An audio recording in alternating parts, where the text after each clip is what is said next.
शेतकरी मित्रांनो, तुमच्या पिकांची पानं पिवळी पडतायत का? तांबुरा, करपा, पावडरी मिल्डो यासारखं रोग थांबतच नाहीत का?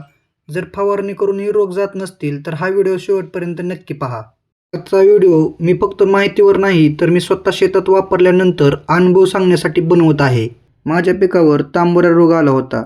त्यावेळी मी टाटा कॉन्टाप हे बुरशीनाशक वापरलं आणि या बुरशीनाशकाचे मला खूप चांगले रिझल्ट मिळालेले आहेत. तर आज आपण याच बुरशीनाशकाची माहिती जाणून घेणार आहे.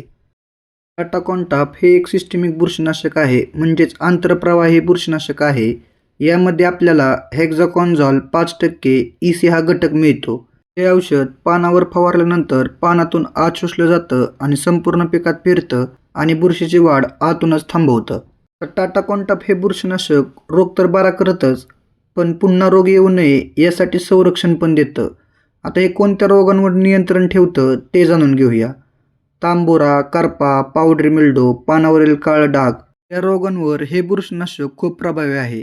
आता या बुरशीनाशकाचा वापर आपण ऊस, गहू, हरभरा, भाजीपाला, फळबागा या सर्व पिकांमध्ये करू शकतो. शेतकरी मित्रांनो, टाटा कॉन्टापचा एक मोठा फायदा म्हणजे याचा फायटोटॉनिक इफेक्ट. यामुळे पानं हिरवीगार राहतात, प्रकाश संश्लेषण वाढतं, पिकाचं जोमदार वाढ होते आणि उत्पादनावर सकारात्मक परिणाम होतो. तर या बुरशीनाशकाचा वापर आपण रोग येण्या अगोदर आणि आल्यानंतर या दोन्ही वेळेस करू शकतो आणि याचे आपल्याला चांगले रिझल्ट मिळतात. आणि एकदा हे जर औषध आपण फवारलं तर 13 दिवस आपल्या पिकांना चांगलं संरक्षण मिळतं. तर शेतकरी मित्रांनो, व्हिडिओ उपयुक्त वाटला असेल तर लाईक करा, शेअर करा आणि असेच नवीन नवीन शेतीविषयक व्हिडिओ बघण्यासाठी आपल्या ER फार्मर या यूट्यूब चॅनलला सबस्क्राईब करा. धन्यवाद.